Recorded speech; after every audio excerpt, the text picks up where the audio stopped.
وعلى آلك وأصحابك يا سيدي يا إمام الأنبياء والمرسلين مولاي صل وسلم دائما أبدا على حبيبك خير الخلق كلهم يا رب بالمصطفى بلغ مقاصدنا فاغفر لنا ما مضى يا واسع الكرم اللهم صل وسلم وبارك على سيدنا ومولانا محمد اجود الخلق وعلى آلہ وصحبہ اجمعین۔ واجب الاحترام پیر طریقت، رہبر شریعت، مجاہد اہل سنت حضرت پیر محمد شبیر سیفی آبدی زید مجدہ، واجب الاحترام لائق صد تعظیم و احتشام حضرت مولانا پیر غلام رسول صاحب سیفی زید مجدہ، دیگر احباب ذی وقار، اللہ کریم نے قرآن مجید میں دو گروہوں کا تذکرہ فرمایا۔ ایک گروہ وہ ہے جو اللہ کی نافرمانی میں زندگی بسر کرتا ہے اور اللہ کے احکام کو کوئی اہمیت نہیں دیتا، اپنی مرضی کے مطابق زندگی بسر کرتا ہے، اس زندگی کو کھیل تماشا سمجھتے ہوئے گزار جاتا ہے اور اللہ کے دیے ہوئے احکام ہوا میں اڑا دیتا ہے۔ اللہ نے فرمایا یہ لوگ حزب الشیطان ہیں، یہ شیطان کا گروہ ہے اور ان کو اللہ تعالیٰ نے خسارے والے گروہ قرار دیا۔ یہ گروہ، یہ لوگ خسارے والے لوگ ہیں، حزب الشیطان اور حزب الشیطان خسارے والے۔ دوسرا وہ گروہ ہے جو اللہ کے فرما بردار ہیں، اس گروہ کے لوگ اللہ کے حکم کو مانتے ہیں، اہمیت دیتے ہیں اور اپنی زندگی کو اللہ کے حکم کے مطابق گزارنے کی کوشش کرتے ہیں۔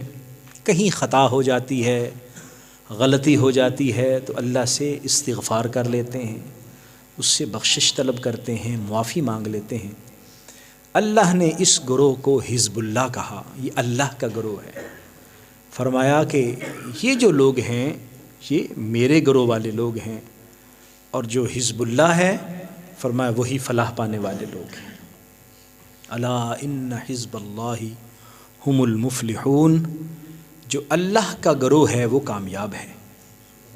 سو دو لوگوں کا ذکر قرآن نے کیا اور بار بار کیا، جگہ جگہ پر کیا، اور ان کا جگہ جگہ پر ذکر کر کے ہمیں یہ تلقین کی، ہمیں یہ سمجھایا کہ دیکھو تم صاحبان عقل و شعور ہو، تمہیں اللہ نے فہم و ادراک دیا ہے، تمہیں سوچنے سمجھنے کی صلاحیت سے نوازا ہے۔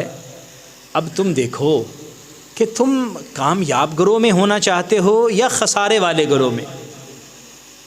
کوئی بھی باشعور آدمی، سمجھدار آدمی، عقل مند آدمی کبھی کو گھاٹا کھانا چاہے گا؟ اپنے آپ کو خسارے والوں میں شامل کرے گا؟ نہیں، ایسا نہیں ہوتا۔ اللہ تعالیٰ نے قرآن مجید میں ایک جگہ پر قسم کھا کے فرمایا والعصر ان الانسان لفی خسر، مجھے زمانے کی قسم ہے یہ سب کے سب انسان خسارے اور گھاٹے میں۔ اب خسارے اور گھاٹے سے نکلنے کا رستہ کیا ہے؟ ہم تو سارے گھاٹے والے ہو گئے، خسارے والے ہو گئے، مالک ہم اس گھاٹے میں نہیں جانا چاہتے، ہم اس خسارے سے نکلنا چاہتے ہیں، ہمیں راہ دکھا یا اللہ، ہمیں سیدھی رستہ بتا کہ وہ سیدھا رستہ کون سا ہے جو فائدے والا ہے، جو گھاٹے سے نکالنے والا ہے؟ فرمایا ہاں ہم نے یہ رستہ بھی بتایا ہے، اور بتایا الا الذین آمنوا وعملوا الصالحات، وہ لوگ جنہوں نے ایمان قبول کیا اور اپنے اعمال کو اچھا بنایا، نیک عمل کرتے رہے، وتواصوا بالحق، حق بات کی ایک دوسرے کو نصیحت کرتے رہے، وتواصوا بالصبر، اور صبر کی تلقین کرتے رہے۔ یہ وہ لوگ ہیں جو خسارے سے نکلے ہوئے، یہ گھاٹے والے نہیں ہیں، یہ فائدے والے لوگ ہیں، یہ نفع والے لوگ ہیں۔ سو اللہ تبارک و تعالیٰ نے ایمان اور عمل صالح، ایمان تقوی، ایمان اتباع، بار بار اس بات کا ذکر کیا۔ پیر صاحب جو آیت مبارکہ پڑھ رہے تھے اس میں بھی یہی بات ہے، اللہ کے نیک بندوں کا ذکر ہوا، الا ان اولیاء اللہ لا خوف علیہم ولا هم یحزنون، اللہ کے جو ولی ہیں ان کے لیے کوئی خوف نہیں ہے، وہ غمزدہ بھی نہیں ہوں گے۔ لیکن وہ کون ہیں؟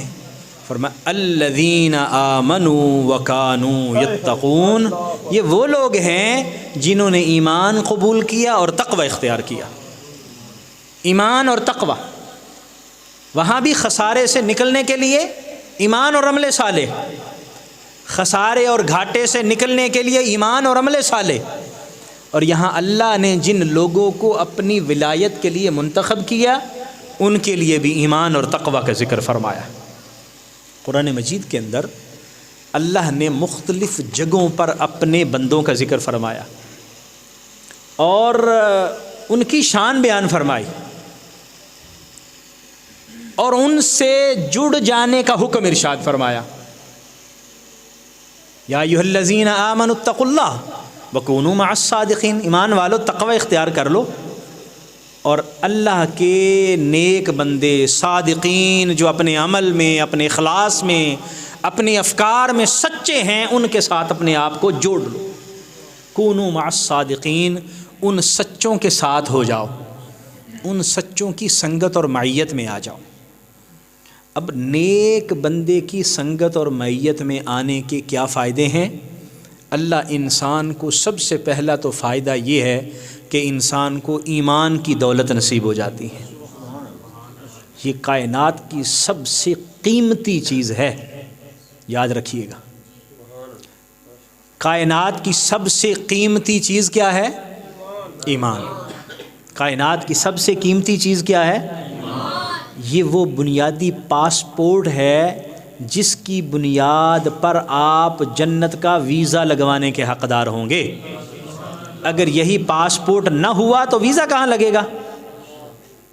تو یہ پاسپورٹ ضروری ہے، ایمان ضروری ہے۔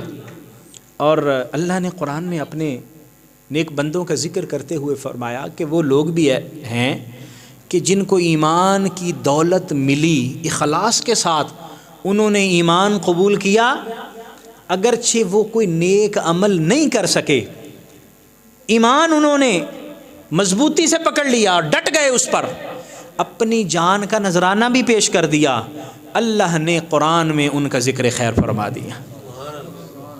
حضرت موسیٰ علیہ السلام جاتے ہیں حضرت ہارون کو ساتھ لے کر اور فرعون کو تبلیغ کرتے ہیں، تو اللہ کا بندہ بن جا۔ اس نے کہا انا ربکم الاعلی، تم کس رب کی بات کرتے ہو؟ رب تو میں ہوں، رب اعلیٰ تو میں ہوں۔ کہا نہیں تم رب نہیں ہو، رب اور ہے۔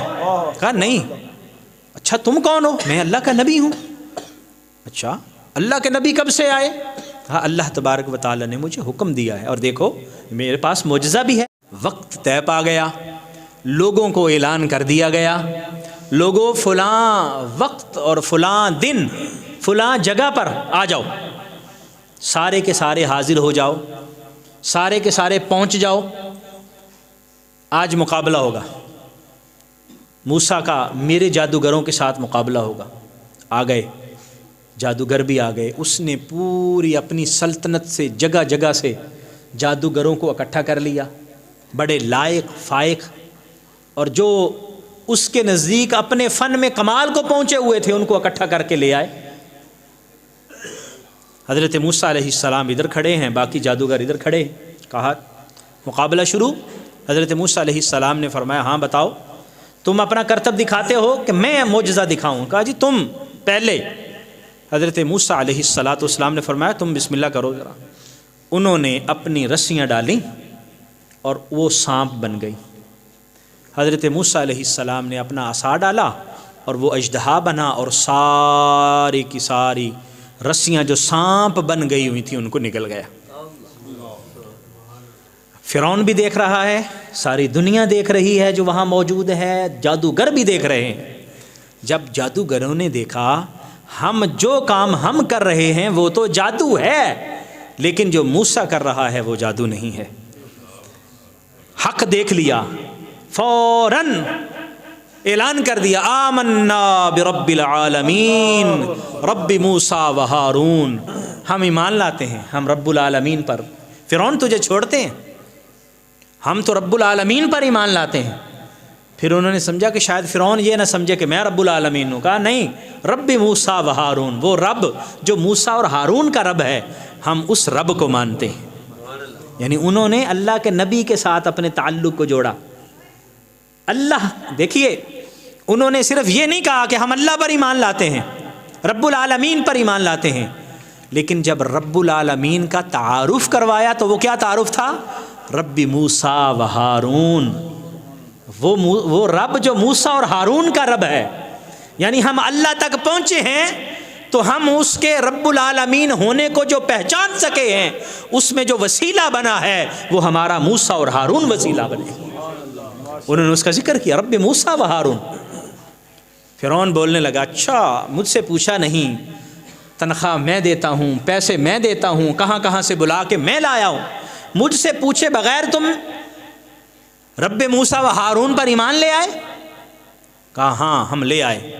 کہا واپس پلٹ آؤ، چھوڑ دو ایمان کو، جس ایمان کا تم نے اعلان کیا ہے اس سے واپس آ جاؤ، تمہارے عہدے مل جائیں گے، تمہیں پیسے ملیں گے، تمہیں عزت ملے گی، وزارتیں مل جائیں گی۔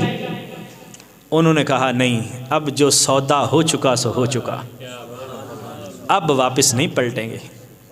ان اللہ اشترى من المؤمنین، اللہ تبارک و تعالیٰ نے مومنوں سے جو سودا کیا ہے نا، من انفسہم و اموالہم بان لہم الجنہ، ان اللہ اشترى من المؤمنین انفسہم و اموالہم بان لہم الجنہ، اللہ نے سودا کیا ہے، مومنوں تمہاری جانیں بھی میری ہیں، تمہارے مال بھی میرے ہیں،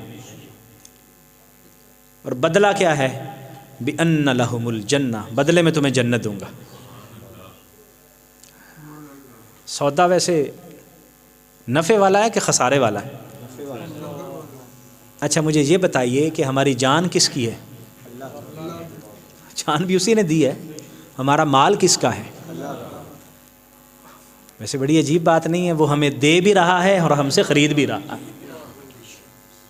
یہ اس کی رحمت اللہ، اس کا کرم نہیں ہے، اس کی رحمت نہیں ہے، ہمیں دے بھی رہا ہے، جان بھی اسی نے دی ہے، مال بھی وہی دیتا ہے، اور پھر فرماتا ہے یہ جان اور مال میرے سپرد کر دو، اس کے بدلے میں دائمی جنت تمہیں عطا کروں گا۔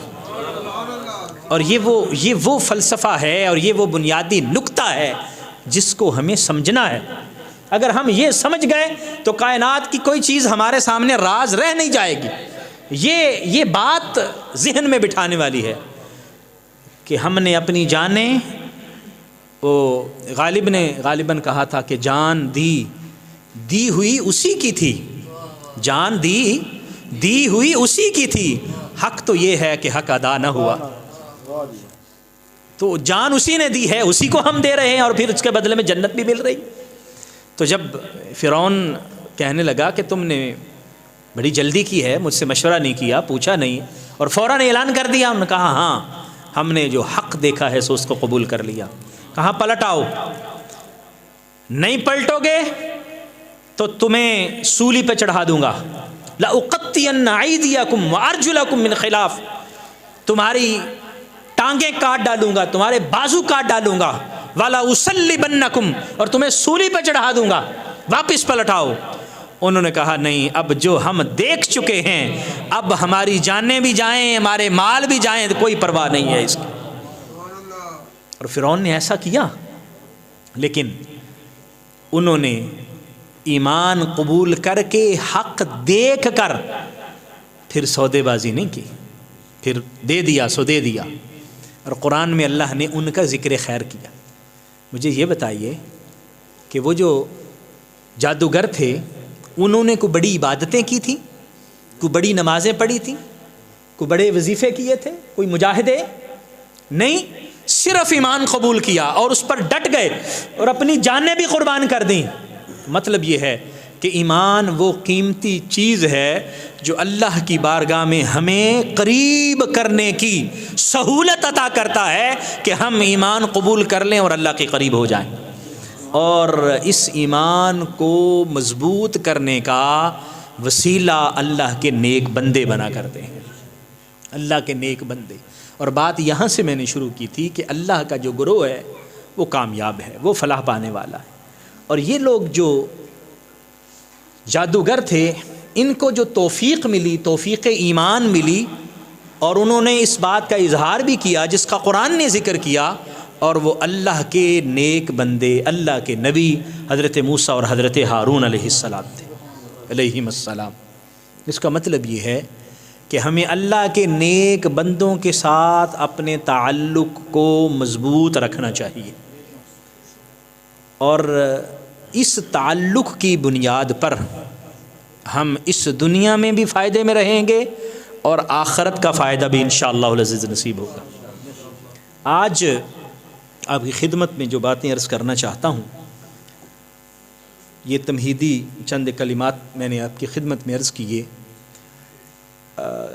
حضرت پیر شبیر صاحب نے اس کا اظہار بھی اپنے ابتدائیہ میں، اپنے استقبالیہ میں کیا کہ ہمارا تعلق اللہ کے نیک بندوں کے ساتھ ہے، اہل اللہ کے ساتھ ہے۔ اور یہ ربیع الثانی جو ابھی گزر چکا، حضور قندیل نورانی، شہباز لامکانی، غوث سمدانی، حضرت شیخ عبد القادر جیلانی، پیر پیران، ہم جن کو پیران پیر کہتے ہیں، فارسی اضافت کے اعتبار سے پیر پیران یعنی جو شیخوں کے شیخ ہیں، حضور غوث اعظم رضی اللہ تعالی عنہ کے حوالے سے معروف ہے۔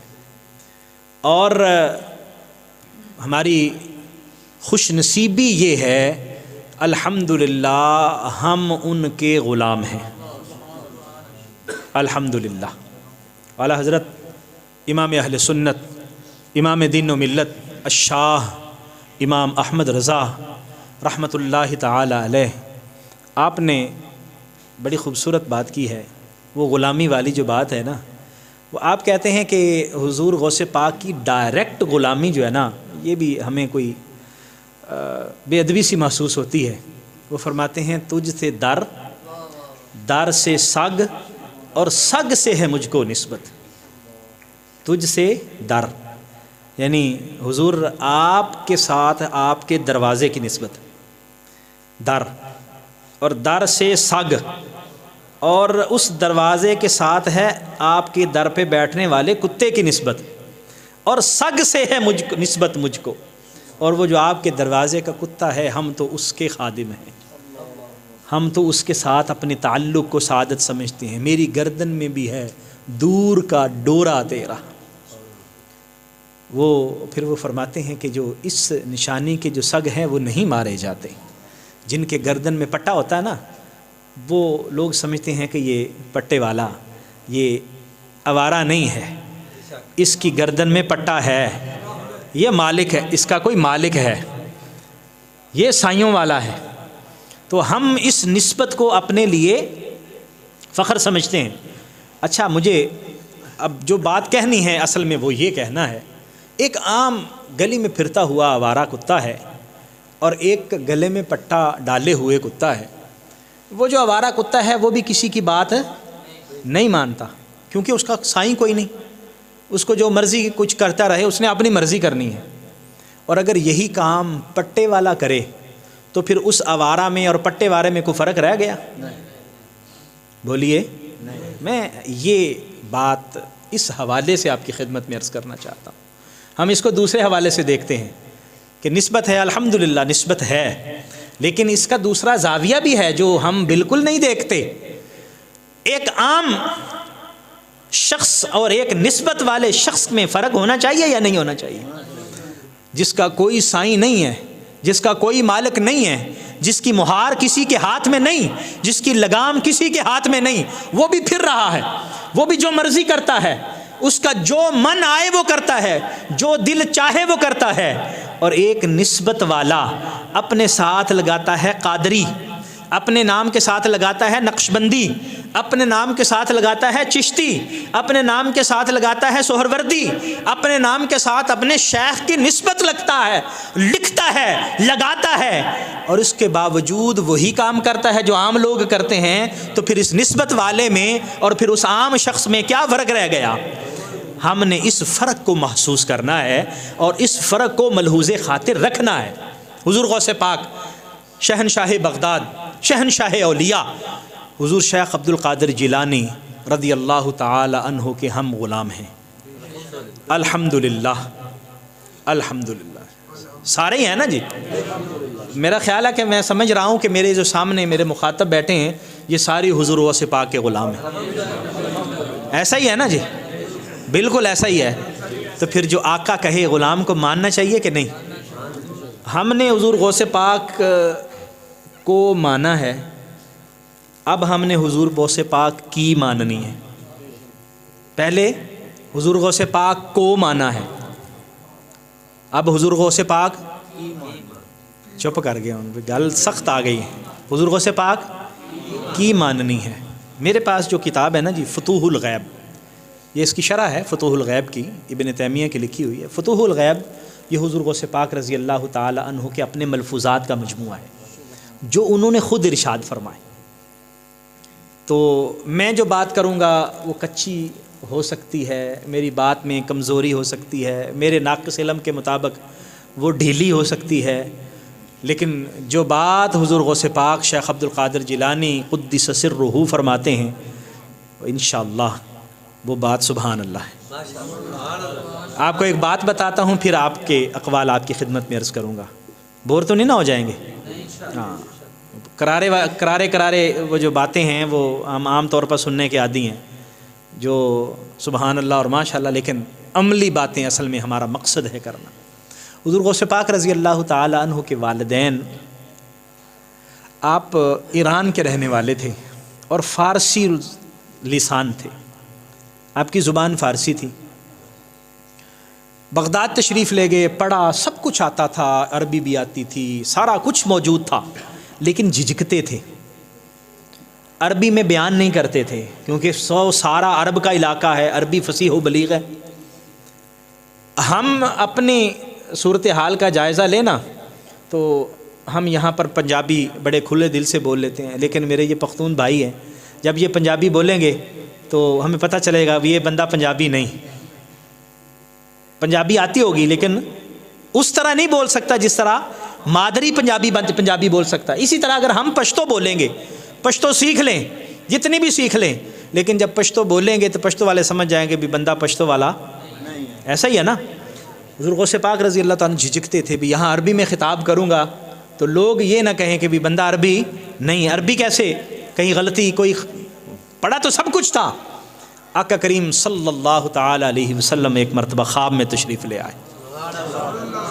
حضور نے ارشاد فرمایا میرے بیٹے، میرے پتر، یا ولدی، میرے بچے. حضور امام حسن اور حضرت امام والد کی طرف سے امام حسن کے اولاد ہیں، والدہ کی طرف سے امام حسین کی، حسنی حسینی، نجیب الطرفین ہے نا. حضور نے فرمایا بیٹا تم ان کو واز کیوں نہیں کرتے؟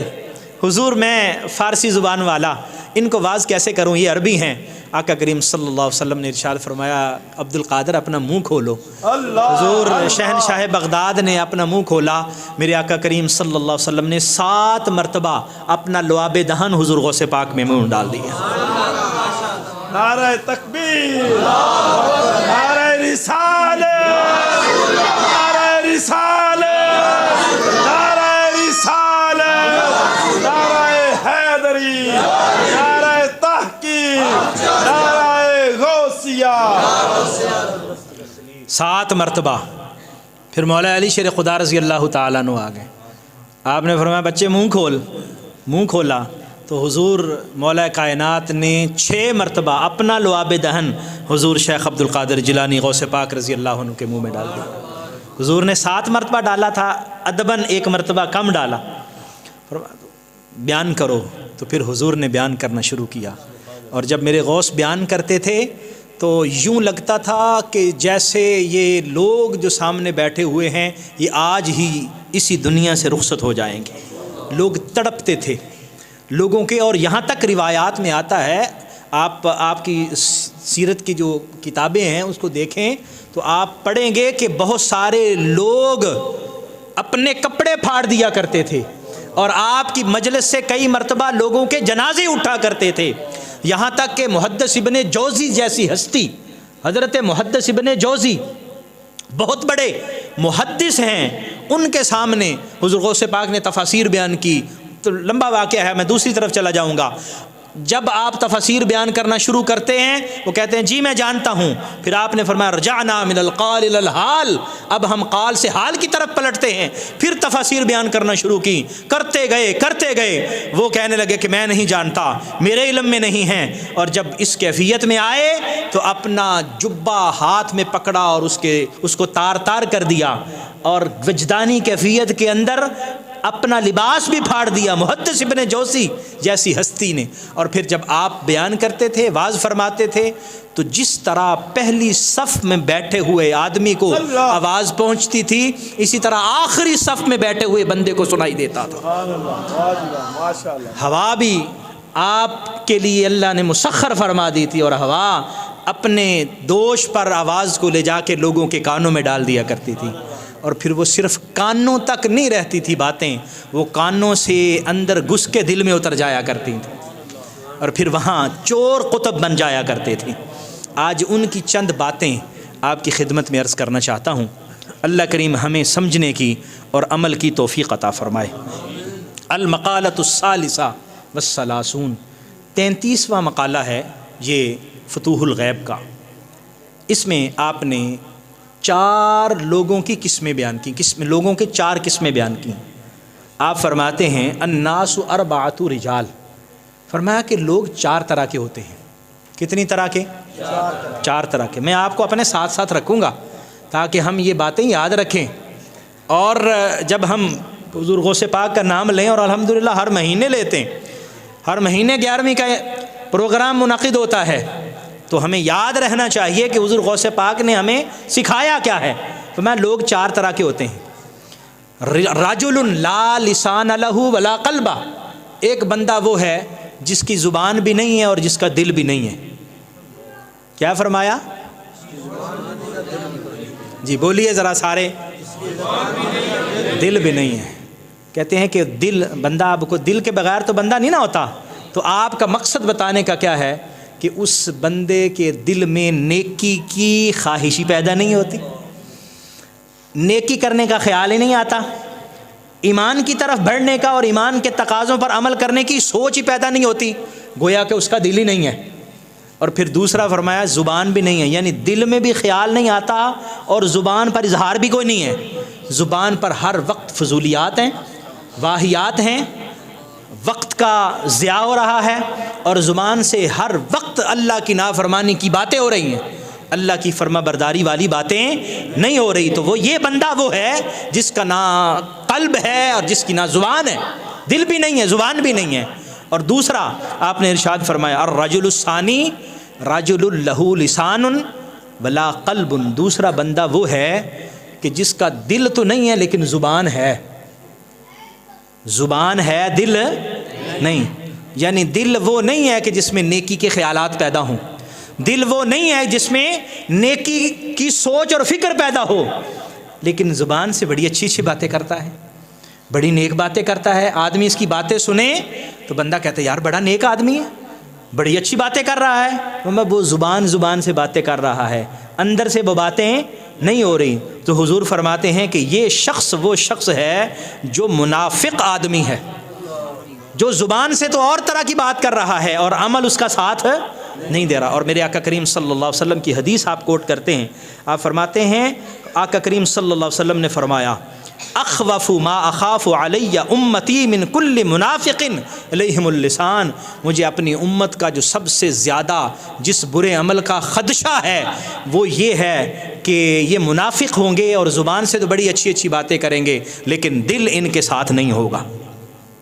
فرماتے ہیں دو آدمی ہو گئے، ایک جس کا زبان ہی نہیں ہے دل بھی نہیں ہے، ایک جس کی زبان تو ہے پر دل نہیں ہے، اور تیسرا آدمی وہ ہے فرماتے ہیں الرجل الثالث قلب بلا لسان، اس بندے کا دل تو ہے لیکن زبان نہیں، یعنی دل میں بڑے اچھے خیالات آتے ہیں، دل کے اندر نیکی کی باتیں ہیں، دل کے اندر اللہ کا ذکر بھی ہے، دل کے اندر اچھی سوچ بھی ہے، دل کے اندر اچھی فکر بھی ہے، اللہ کی عبادت بھی ہو رہی ہے، لیکن اس کو زبان پہ نہیں لاتا، چپ رہتا ہے، خاموش رہتا ہے، لوگوں کو نہیں بتاتا کہ میں آج اتنی رکعتیں نفل پڑھ کے آیا ہوں، آج میں نے اتنا صدقہ دیا ہے، لوگوں کو نہیں بتاتا کہ آج میں نے یہ نیک عمل کیا ہے، خاموش رہتا ہے۔ حضور غوث پاک رضی اللہ تعالی عنہ ارشاد فرماتے ہیں کہ یہ وہ شخص ہے نور اللہ قلبہ، اللہ نے جس کے دل کو منور فرما دیا ہے، جس کو اللہ نے اپنا نور عطا فرمایا ہے، یہ وہ بندہ ہے۔ اور پھر حضور غوث پاک خاموشی کی فضیلت میں حضور کا ایک قول نقل کرتے ہیں، بلکہ آپ فرماتے ہیں حضور صلی اللہ علیہ وسلم نے فرمایا من صامت نجا، جو شخص خاموش رہا وہ کامیاب ہو گیا، خاموش رہا کامیاب ہو گیا۔ پھر فرماتے ہیں میں نے بعض مشائخ سے ایک بات سنی ہے، بڑی اہم بات ہے، بعض مشائخ سے میں نے یہ ایک بات سنی ہے، وہ بات کیا ہے؟ فرماتے ہیں وہ بات یہ ہے العبادۃ عشرۃ اجزاء، عبادت کے 10 حصے ہیں۔ کتنے حصے ہیں جی؟ 10 حصے۔ وتسعۃ منہا فی الصمت، فرماتے ہیں ان 10 حصوں میں سے 9 حصے خاموشی میں ہیں، چپ رہنے میں۔ چپ رویں تے موتی مل سن، صبر کریں تے ہیرے، تے کملیاں وانگو رولا پاویں تے نہ موتی نہ چپ، ایک چپ تے سکھ۔ فرماتے ہیں عبادت کے 10 حصے ہیں اور 9 حصے کس میں ہیں؟ خاموشی میں، اور ایک حصہ ہے جو بولنے میں ہے، اور وہ بولے بھی وہ جس کو بولنا آتا ہو، وہ حق ادا کرے بولنے کا، باقی چپ رہیں۔ اور چوتھا آپ نے فرمایا چوتھا وہ شخص ہے جس کو اللہ نے زبان بھی دی ہے اور دل بھی عطا فرمایا، دل بھی دیا ہے زبان بھی عطا فرمائی، دل سے اچھے خیالات جنم لیتے ہیں اور زبان سے ان اچھے خیالات کا اظہار ہوتا ہے، دل میں اللہ کی عبادت کی سوچ اور فکر آتی ہے اور زبان سے وہی نیک باتیں نکلتی ہیں۔ یہ اللہ کے نیک بندوں میں ان کو شمار کیا گیا۔ اور پہلا فرماتے ہیں کہ اللہ کے قرب کی وہ نشانی اور علامت ہے، تو 4 لوگ حضور نے ذکر فرمائے، ہم نے پہلے 2 انشاءاللہ ہم وہ نہیں بنیں گے، جس کا نہ زبان ہے نہ جس کا دل ہے، یا جس کی زبان تو ہے تو دل، یہ دونوں وارے میں نہیں، اور تیسرا وارے میں کہ زبان تو نہیں ہے لیکن دل ہے، اور اگر چوتھا ہو جائے تو سبحان اللہ، دل بھی ہے اور زبان بھی ہے۔ دوسری حضور غوث پاک رضی اللہ تعالی عنہ کی دوسری بات جو آپ نے 36 نمبر مقالے میں ارشاد فرمائی ہے، یہ بہت اہم بات ہے اور ہمارے جملہ امور کا دار و مدار اس بات پر ہے، ہمیں اس کو ملحوظ خاطر رکھنا چاہیے۔ جو آج ہم بھول بیٹھے ہیں، آج فراموش کر بیٹھے ہیں، وہ کیا ہے؟ فرماتے ہیں اجعل آخرتک رأس مالک و دنیا کا ربحہ، 2 جملے آپ نے ارشاد فرمائے، فرماتے ہیں اپنی آخرت اپنا راس المال بناؤ اور اپنی دنیا کو اس کا نفع بناؤ۔ اب میں تھوڑی سی وضاحت کر دیتا ہوں۔ راس المال ہم اس مال کو کہتے ہیں کہ جو اصل ہم نے کسی جگہ پر کاروبار میں لگایا، جو مال ہم نے کسی کاروبار میں لگایا منافع حاصل کرنے کے لیے، 1 لاکھ 2 لاکھ 4 لاکھ، وہ جو 4 لاکھ 2 لاکھ ہم نے کسی جگہ پر لگایا وہ ہمارا رأس المال ہے، اور اس کا جو پروفٹ ہمیں ہر مہینے 2 مہینے 6 مہینے سال کے بعد جو ملتا ہے وہ نفع ہے۔ وہ کیا ہے؟ نفع۔ تو حضور غوث پاک فرماتے ہیں اپنا راس المال کس کو بناؤ؟ آخرت کو، اور دنیا اس کا نفع سمجھو۔ مطلب کیا ہے؟ مطلب یہ ہے کہ اپنا ہر کام آخرت کے لیے کرو، اللہ کریم اس کا نفع دنیا میں عطا فرما دے گا۔ اپنا ہر کام آخرت کے لیے کرو اور اللہ اس کا نفع دنیا میں عطا فرما دے گا۔ اور آگے آپ نے ذکر بھی فرمایا وَلَوْ سَلَكْتَ طَرِيقَ الْآخِرَةِ وَجَعَلْتَهَا رَأْسَ مَالِكَ رَبِحْتَ الدُّنْيَا وَالْآخِرَةِ، اگر تو اپنا رأس المال آخرت کو بنا لے اور دنیا کو نفع بنا لے تو دنیا بھی نفع میں رہے گی اور آخرت بھی نفع میں رہے گی۔ ہم اپنا ٹارگٹ آخرت کو بنائیں تو فرمایا دنیا میں بھی اللہ نفع عطا فرمائے گا، اور جو آخرت کا سامان ہے، جو آخرت کا ہمارا راس المال ہے، جو اصل رقم ہے، وہ بھی محفوظ ہے، وہ ضائع نہیں ہوگی۔ اور پھر فرمایا کہ اگر تو دنیا میں ہی سارا کچھ لگا بیٹھا، اپنا سب کچھ دنیا کو سمجھ بیٹھا تو کتنا نقصان ہوگا۔ فرماتے ہیں اذا اشتغلت بالدنیا واعرضت عن الاخرہ، اگر تو نے دنیا میں اپنے آپ کو مصروف رکھا اور جو کام کر رہا ہے دنیا کے لیے ہی کیا تو کیا ہوگا؟ غاضب الرب علیک، پہلی بات یہ ہے کہ اللہ ناراض ہو جائے گا۔ اللہ نے کہا ہے کہ آخرت کے لیے اپنا عمل کرو، اللہ کی رضا کے لیے، آخرت کے لیے اپنا عمل کرو، تو آخرت کے لیے ہم نے نہیں کیا۔ صبح سے لے کر شام تک دنیا کے لیے کر رہے ہیں نا، دنیا آ جائے، دنیا حاصل ہو جائے، دنیا کی سہولیات مل جائیں، آسائشات مل جائیں، تعیشات مل جائیں، پرتعیش زندگی گزر جائے۔ اس دنیا کو اپنا سارا کچھ بنانے کے لیے ہم نے بڑی کوششیں کی، ہم نے بڑی ہمتیں کی، بڑی محنتیں کی، لیکن نتیجہ کیا نکلا؟ اللہ ناراض ہو گیا۔ وفاتت کل آخرہ، آخرت بھی گئی۔ اللہ ناراض ہو گیا تو آخرت بھی گئی۔ اور وتعاست دنیا علیک، دنیا بھی تنگ ہو گئی۔ دنیا کبھی کسی کے ہاتھ آئی؟ آج آپ ٹھیک ٹھاک ہیں تو آپ کے ساتھ ہیں، کل کو تھوڑا سا کمزوری ہوگی تو گئی، ایسا ہی ہے نا جی۔ اچھا، آپ اس دنیا سے رخصت ہو گئے تو آج آپ نے جو کچھ کمایا ہے، مکان بنائے ہیں، دکانیں بنائی ہیں، جائیداد بنائی ہے، آپ کے ساتھ قبر میں تو نہیں جائے گی، وہ کسی اور کی، کسی اور کے نام۔ وہ کسی نے کہا تھا نا جی، یہ جو زمین ہے نا وہ 100 سال کے بعد تو اپنا مالک ضرور بدل لیتی ہے نا، لیکن ہم پھر بھی اسی دنیا کو سب کچھ سمجھتے ہیں اور اسی میں سارا کچھ لگاتے ہیں۔ حضور غوث پاک فرماتے ہیں اگر آپ آخرت کو اپنا ٹارگٹ بنا لیں، نصب العین آخرت بنا لیں، میں نے جو کام کرنا ہے اللہ کے لیے کروں گا اور آخرت کے لیے کروں گا، فرماتے اس کے 3 فائدے ہوں گے۔ نمبر 1، پہلا فائدہ یہ ہوگا کہ اللہ راضی ہو جائے گا۔ آخرت کے لیے کام کر رہے ہیں، یہاں آئے ہیں اس لیے آئے ہیں کہ ہمیں کوئی نیکی کی بات ملے گی، ہم اس پر عمل کریں گے، اللہ کی رضا کے لیے، اللہ کی رضا کے لیے۔ ہم دکان پہ جاتے ہیں رزق حلال کمانے کے لیے، تو رزق حلال عبادت ہے، اللہ کی رضا کے لیے۔ اپنے حقوق ادا کرتے ہیں، اللہ کا حکم ہے، اللہ راضی ہوگا۔ یہ سارے معاملات آخرت کو سنوار رہے ہیں، آخرت بن رہی ہے، نیت ٹھیک کر لیں گے، آخرت بنے گی۔ سب سے پہلا فائدہ کیا ہوگا؟ اللہ راضی ہو جائے گا۔ دوسرا فائدہ یہ ہوگا کہ جو کچھ کر رہے ہیں آخرت میں وہ ذخیرہ بن کے ہمارے لیے جمع کر دیا جائے گا۔ اور تیسرا فائدہ یہ ہوگا کہ اللہ اس دنیا میں بھی تمہیں ناکام نہیں فرمائے گا، اللہ اس دنیا میں بھی کامیابی عطا فرمائے گا۔ کبھی آپ نے بندہ کوئی ایسا دیکھا ہو دنیا میں، مجھے دکھا دیں کہ جس نے اللہ کی رضا کے لیے اپنی زندگی بسر کی ہو اور دنیا میں وہ رسوا ہو گیا ہو؟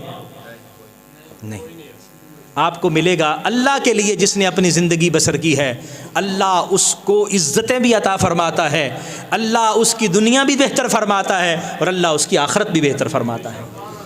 اور اگر آخرت کو ہی سب کچھ، اگر دنیا کو سب کچھ بنا لیا اور آخرت کا ٹارگٹ چھوڑ دیا تو 3 نقصان ہوں گے۔ سب سے بڑا نقصان یہ ہے کہ اللہ ناراض ہو جائے گا۔ دوسرا نقصان یہ ہے کہ آخرت میں کوئی حصہ نہیں بچے گا، لا خلاق لہم فی الآخرہ، آخرت میں کچھ بھی نہیں ہوگا۔ اور تیسرا نقصان یہ ہوگا کہ یہ دنیا بھی ہاتھ آنے والی نہیں ہے، یہ عارضی ہے، حلوۃ خادرہ، یہ میٹھی سرسبز ہے، یہ کسی کی نہیں ہے۔ اس لیے حضور غوث پاک فرماتے ہیں کہ اپنے تمام اعمال میں اپنا ٹارگٹ کس کو بنانا ہے جی؟ بولیے، آخرت کو۔ جو کام بھی کرنا ہے انشاءاللہ ہم نے آخرت کے لیے کرنا ہے۔ اللہ کریم ہمیں توفیق عطا فرمائے۔ حضور غوث پاک کی دو باتیں میں نے عرض کی ہیں۔ اب آخری حضور غوث پاک کا مقالہ ہمارے پاس تقریباً 15 منٹ ہیں، اس میں انشاءاللہ میں عرض کرتا ہوں۔ یہ مقالہ ثامنہ و سبعون 78 نمبر مقالہ ہے فتوح الغیب میں۔ اس میں حضور غوث پاک نے اہل اللہ کی نشانیاں بیان کی ہیں۔ اللہ کے جو نیک بندے ہیں نا، یا یوں کہہ لیں کہ جو اللہ کا نیک بندہ بننا چاہتا ہے نا، وہ اس پر عمل کر لے۔ لأہل المجاہدہ والمحاسبہ، اور اس میں آپ دیکھیں گے آپ نے کوئی بڑے بڑے وظائف نہیں بتائے۔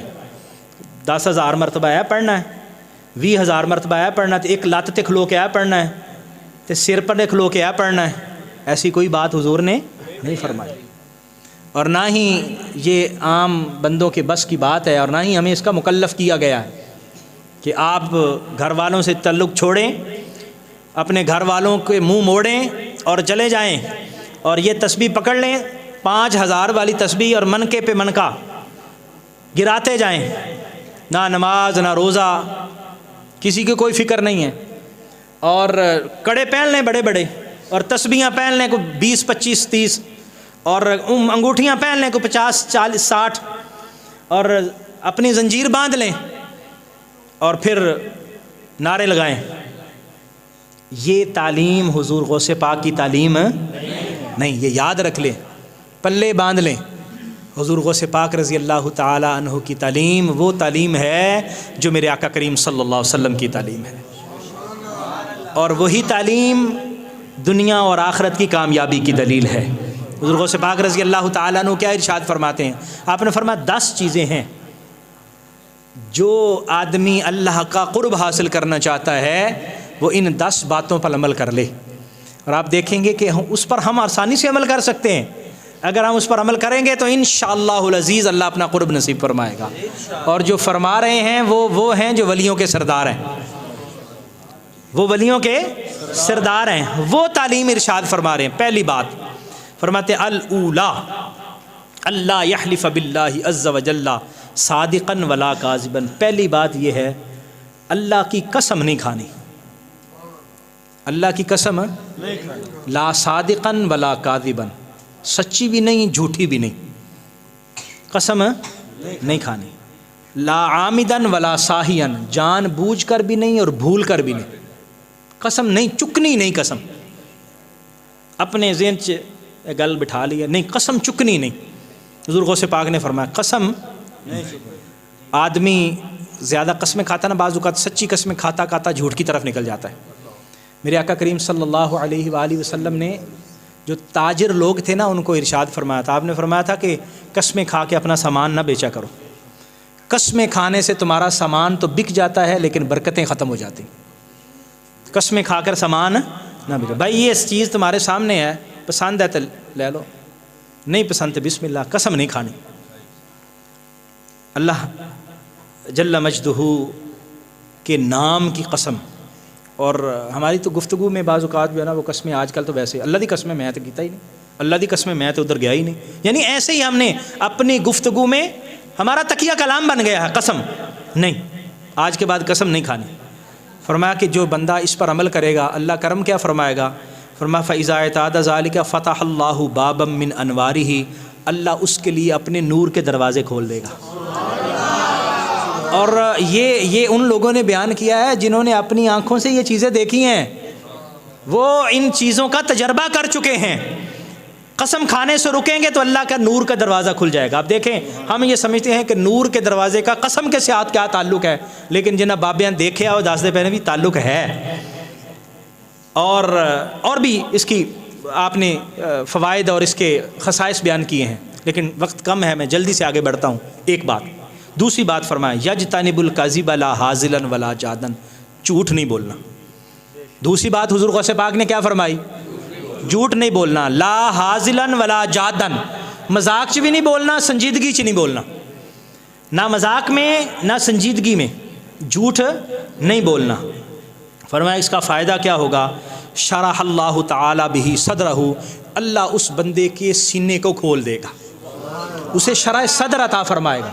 جو جھوٹ سے اجتناب کرے گا اللہ اسے شرح صدر عطا فرمائے گا، شرح اللہ بہا صدرہ، اور ارشاد فرمایا کہ اللہ کریم اس کو یہ توفیق بھی عطا فرمائے گا کہ ایسی دعا اس کی ہوگی کہ دو دعا وہ کرے گا اللہ اس کو قبول فرمائے گا۔ تیسری بات فرمایا یحذر ان یعد احدا شیئا فیخلفہ، تیسری بات یہ ہے کہ وعدہ کر کے وعدہ خلافی نہ کرے، پہلے تو کوشش کرے وعدہ کرے ہی نہ، اور وعدہ کر لے تو پھر اس وعدے کو پورا کرے، وعدہ خلافی نہ کرے۔ یہ تین باتیں حضور غوث پاک کی میں نے آپ کے سامنے بیان کر دیں۔ ان تینوں میں سے کوئی ایسی مشکل بات ہے کہ یار ٹائم نہیں ساڈے کو لینا گلاں تے عمل کرن دے، یہ ولیاں دیاں پتہ نہیں وڈیاں وڈیاں مشکل گلاں نے پتہ نہیں کنے عمل کرنا ہے، کوئی ایسی بات ہے ابھی اور آئندہ بھی نہیں ہوگی۔ آپ دیکھیں گے وہ ہم عمل کر سکتے ہیں اس پہ، اور انشاءاللہ ہم عمل کریں گے تو اللہ اس کا فیض بھی ہمیں عطا فرمائے گا۔ آپ عمل کر کے دیکھیے گا۔ چوتھی بات فرمایا ان یجتنب ان یلعن شیئا من الخلق، اور چوتھی چیز یہ ہے کہ اللہ کی مخلوق کو لعنت نہ کرے، اللہ کی مخلوق پر لعنت نہ کرے، فلاں پر لعنت، اس پر لعنت، اس پر لعنت۔ عام طور پر ہم ایسا بھی کرتے ہیں، تو حضور غوث پاک فرماتے ہیں نہیں، لعنت والی گل چھوڑ دو، اور میرے آقا کریم صلی اللہ علیہ وآلہ وسلم نے بھی سختی سے منع فرمایا تھا۔ آپ نے فرمایا کسی پر لعنت نہ کیا کرو، بلکہ حضور نے تو یہاں تک فرمایا کہ جب کوئی بندہ کسی پر لعنت کرتا ہے نا تو وہ لعنت آسمان کی طرف، آسمان کی بلندیوں پر چڑھتی ہے، اور اوپر اللہ کی بارگاہ تک جاتی ہے تو وہ دروازے بند ہو جاتے ہیں آسمان کے، پھر وہ نیچے آتی ہے تو جس بندے پر لعنت کی ہوتی ہے اس کی طرف جاتی ہے، اور جب لعنت دیکھتی ہے کہ یہ بندہ تو لعنت کا مستحق ہی نہیں ہے تو پھر لعنت واپس پلٹتی ہے، اور جو لعنت کرنے والا ہے پھر اسی کے سر پہ آ جاتی ہے۔ تو پھر لعنت کا فائدہ کس کو ہوا، نقصان کس کو ہوا؟ لعنت کرنے والے کو نقصان ہوا۔ تو وہ جو اس کے پاس کوئی نورانیت، کوئی روحانیت، کوئی بہتری تھی وہ بھی گئی۔ اس لیے ہم اپنے عملوں کو ایسے ضائع کرتے ہیں، اس طرح ہمارے عمل ضائع ہو رہے ہوتے ہیں۔ تو حضور غوث پاک نے فرمایا نہ، ایسا نہیں کرنا، کسی پر لعنت نہیں کرنی۔ اچھا اس کا فائدہ کیا ہوگا؟ فرمایا لہو عاقبۃ حسنۃ، اللہ اس کا انجام بہتر فرما دے گا۔ سبحان اللہ۔ مطلب جس بندے کو یہ چاہت ہو کہ اس کا خاتمہ خیر پہ ہو جائے تو وہ لعنت نہ کسی پر کرے، اللہ کی کسی مخلوق پر لعنت ملامت نہ کرے، اللہ کریم اس کا خاتمہ خیر کا فرمائے گا۔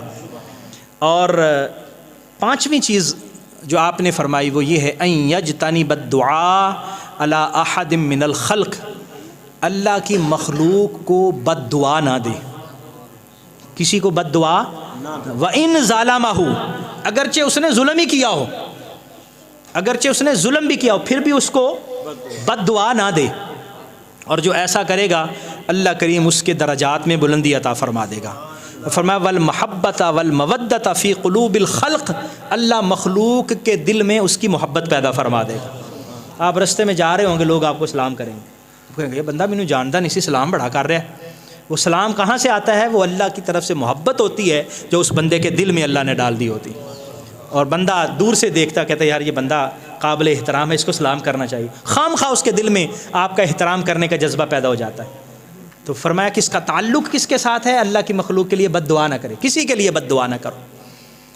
اور چھٹی چیز فرمایا اللہ یقطع الشہادۃ علی احد من اہل القبلہ بشرک ولا کفر ولا نفاق، جو مومن ہے نا، کلمہ پڑھنے والے ہیں، انہیں نہ کافر کہے، نہ مشرک کہے، نہ منافق کہے، نہ کافر، نہ مشرک، نہ منافق۔ اے جڑی نا کفر تے شرک تے منافق والی مشین گن یہ ہر بندے دے ہاتھ الا ماشاء اللہ، اور گولیاں تھوک دے حساب نال جدو چلان تے اندر تڑ تڑ فلانا کافر، فلانا منافق، فلانا مشرک، کافر کافر مشرک، بس یہ سبق ہے جو لوگ آج کل پڑھ رہے ہیں۔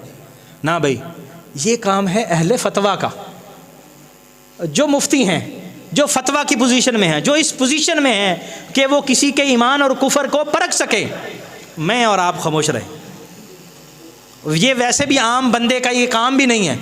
اور میرے آقا کریم صلی اللہ علیہ وسلم نے ویسے بھی ارشاد فرمایا تھا کہ جب دو بندے ایک دوسرے کو کافر کہتا ہے نا، ایک بندہ دوسرے کو کافر کہتا ہے تو ان میں دو میں سے ایک تو ضرور ہوتا ہے، یا تو جس کو کافر کہا تھا وہ واقعتاً کافر ہے، اگر وہ کافر نہیں ہے تو مسلمان کو کافر کہنے والا خود اس زد میں آ جاتا ہے اور اپنا ایمان خراب کر بیٹھتا ہے۔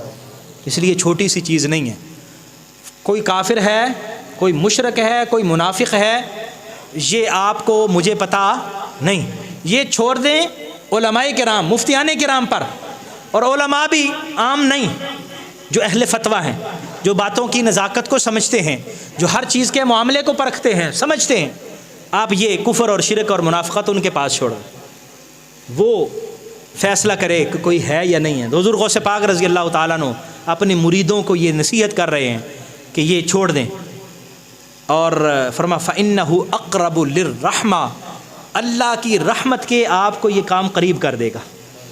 آپ لوگوں کے ایمان کو لے کر تکڑی تول کر ناپتے نہ رہیں کہ فلاں مومن ہے یا نہیں ہے، فلاں کا ایمان کس پوزیشن میں ہے، اور میں ذرا تولوں تو صحیح، آپ چھوڑ دیں اس بات کو، اس کا فائدہ یہ ہوگا اللہ آپ کو اپنی رحمت کے قریب فرما دے گا۔ لوگوں کے آپ جج نہ بنیں، اللہ کریم خود دیکھے گا کون مومن ہے یا نہیں ہے۔ ہاں آپ کو کسی میں کوئی غلط بات نظر آتی ہے اچھے طریقے سے سمجھائیں، لیکن کفر اور شرک کا فتویٰ نہ کسی پر لگائیں۔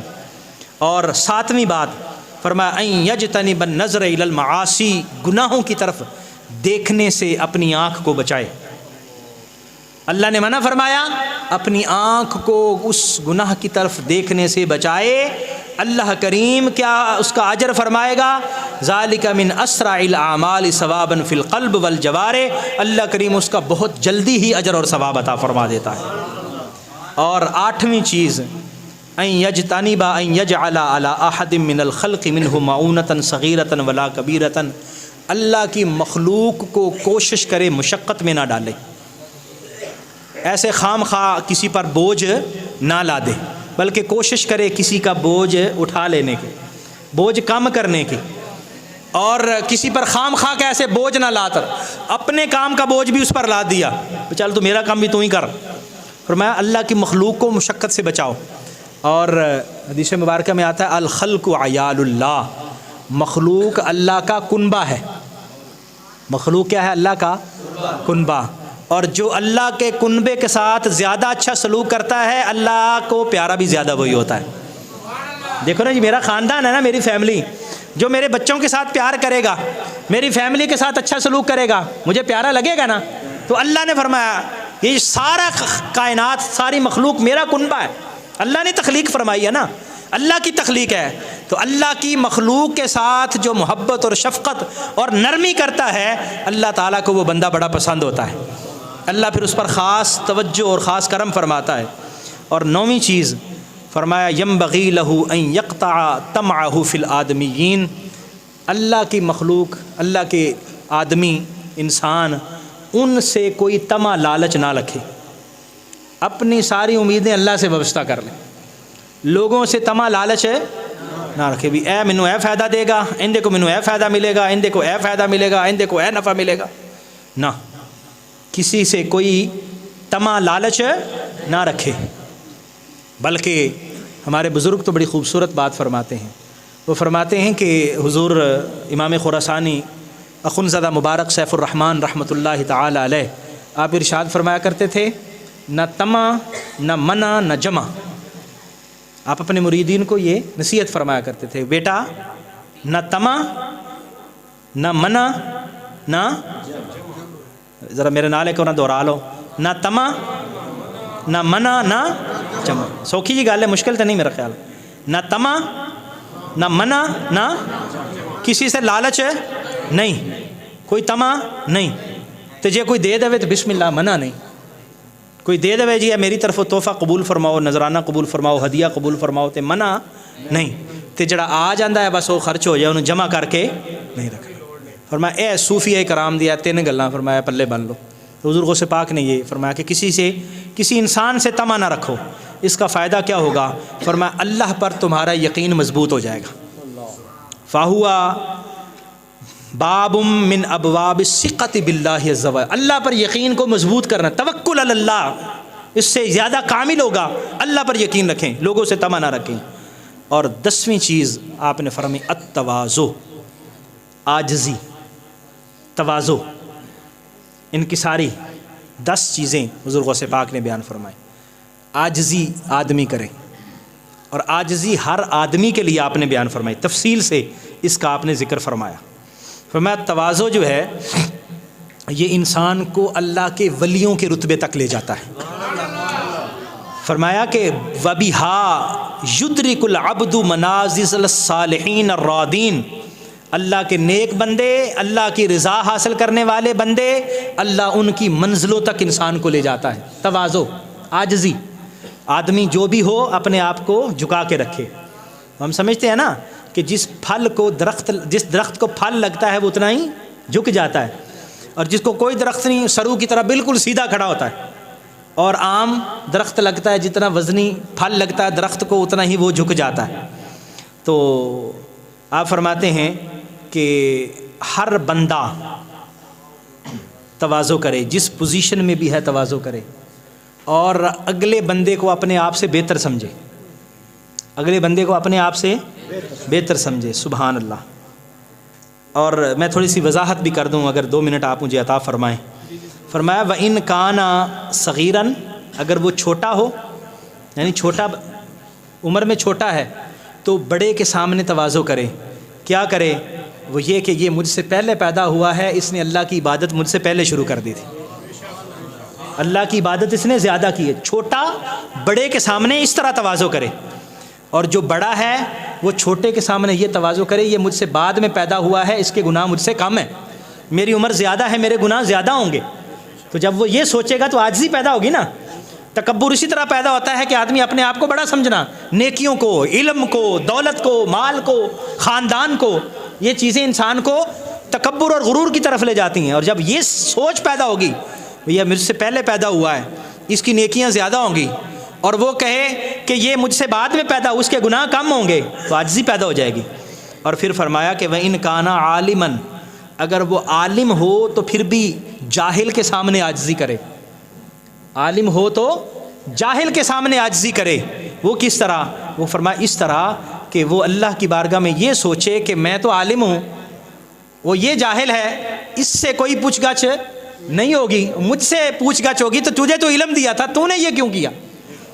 مجھے اللہ کہے گا بھی یہ تو چلو جاہل تھا، اس کے لیے کوئی گنجائش پھر بھی نکل آئے گی، اور جو عالم ہے اس کے لیے تو کوئی گنجائش نہیں. اور جو جاہل ہے وہ عالم کے سامنے عاجزی کرے کہ اللہ نے اس کو علم کا نور عطا فرمایا ہے، اس کو مجھ سے بلند رتبہ بنایا ہے، تو میرا اس سے بڑا بننا بنتا ہی نہیں ہے، اس لیے میں عاجزی میں رہوں. اور پھر آپ فرماتے ہیں وَإِن كَانَ كَافِرًا، اللہ اکبر. فرماتے ہیں اگر بندہ کافر کے سامنے ہو تو پھر بھی عاجزی کرے. مومن بندہ ہے، آگے کافر ہے، اس کے سامنے بھی عاجزی کرے. فرمایا اس کے سامنے عاجزی کیسے کرے؟ فرمایا قال لا ادری عسى ان يسلم فيختم له بخير العمل. کہتا مجھے کوئی نہیں پتا، وہ یہ سوچے کہ مجھے نہیں پتا کہ ہو سکتا ہے یہ بندہ مسلمان ہو جائے، اللہ اس کو ایمان کی دولت عطا کرے اور اس کا خاتمہ بالخیر ہو جائے اور نیک عمل کر کے یہ اوپر چلا جائے، اور میں اپنے کسی عمل کی وجہ سے پکڑا جاؤں، اور اللہ نہ کرے کوئی کلمہ کفر مجھ سے نکل جائے، میرا سارا کیا دھرا ضائع ہو جائے، تو میں اکڑوں کس بات پر؟ تو پھر وہ عاجزی اور انکساری اختیار کرے. اور جو ویسے ہی کافر ہے وہ تو اس کا وہ ایسے ہی عاجزی کرے کہ میرے پاس تو ایمان ہی نہیں ہے، یار اس کے پاس تو ایمان ہے. اسی طرح حضور غوث پاک رضی اللہ تعالی عنہ آپ کی یہ 10 وہ چیزیں ہیں جو آپ نے ان لوگوں کو ارشاد فرمائیں جو اللہ کا قرب حاصل کرنا چاہتے ہیں. اس میں کوئی ایسی چیز تو نہیں ہے کہ جو ہمارے لیے بڑی مشکل ہو؟ کیا خیال ہے؟ اس میں کوئی آپ نے بڑے بڑے وظیفے کوئی بتائے، کوئی بڑے بڑے چلے بتائے ہوں، کوئی ایسی ناممکنات چیزیں بتائی ہوں؟ یہ ہے صوفیاء کرام کی تعلیمات، یہ ہے اہل اللہ کی تعلیمات، اور یہ اہل اللہ کے وظائف جو اپنے لیے بھی فائدہ بخش، مخلوق کے لیے بھی فائدہ بخش ہے.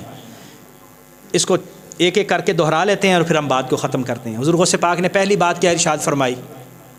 قسم نہیں کھانی، قسم ہے نہیں کھانی. دوسری بات کیا ارشاد فرمائی؟ جھوٹ نہیں بولنا. یاد کر لیا نا، چلو کوئی 5-7 4-5 یاد رہ جان گے انشاءاللہ، تو اسی عمل کرنے کی کوشش کریں گے. دوسری کیا فرمائی؟ جھوٹ ہے. تیسری کیا فرمائی؟ وعدہ خلافی نہیں کرنی. تیسری کیا فرمائی؟ وعدہ خلافی نہیں کرنی. اور چوتھی کیا فرمائی؟